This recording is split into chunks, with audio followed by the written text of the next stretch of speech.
The first and most common type of customer abuse is verbal.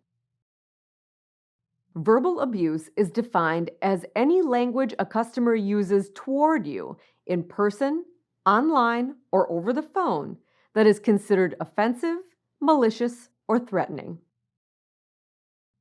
A 2021 study by the World Review of Entrepreneurship, Management, and Sustainable Development found that verbal abuse from customers can lead to workers becoming emotionally exhausted and less engaged.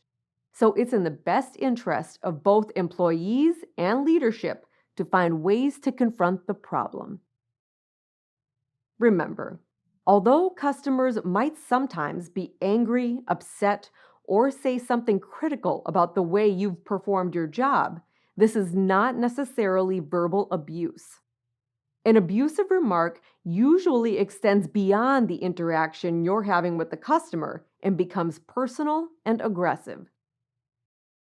Here are some examples of verbal abuse: name-calling or humiliation, yelling or an excessively aggressive tone, swearing or foul language, racist, sexist, or other offensive language such as slurs, emotionally manipulative language, and making threats or accusations.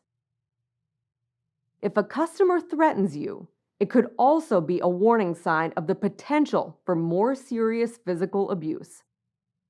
Another form of verbal abuse employees sometimes receive from customers are microaggressions.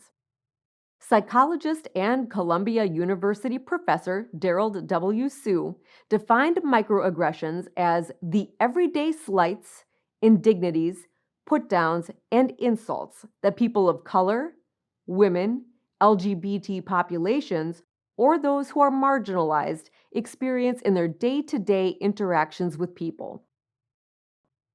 Examples include telling someone they excel in a certain industry despite their gender, or complimenting someone on their language skills because they are assumed to be an immigrant. Even though microaggressions result from people's implicit biases and are not always intended to cause harm, their effects can be just as damaging as more overt discriminatory language. Just because the person did not intend to offend does not lessen the impact of what they said.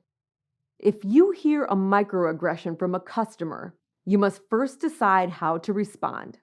Here are a few options. Ignore it.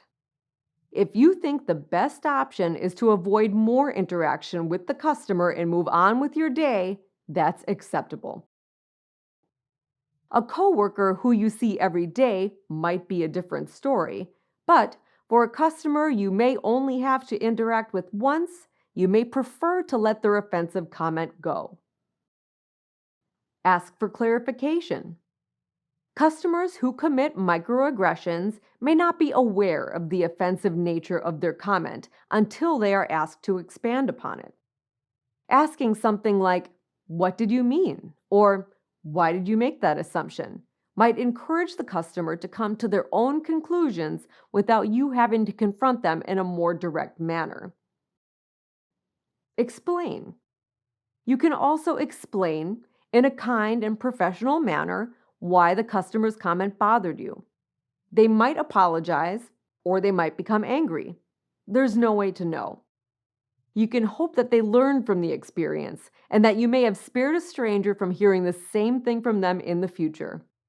Verbal abuse from customers is unfortunately common, but with tact and professionalism, you should be able to keep any difficult situations from getting out of hand while also keeping yourself safe.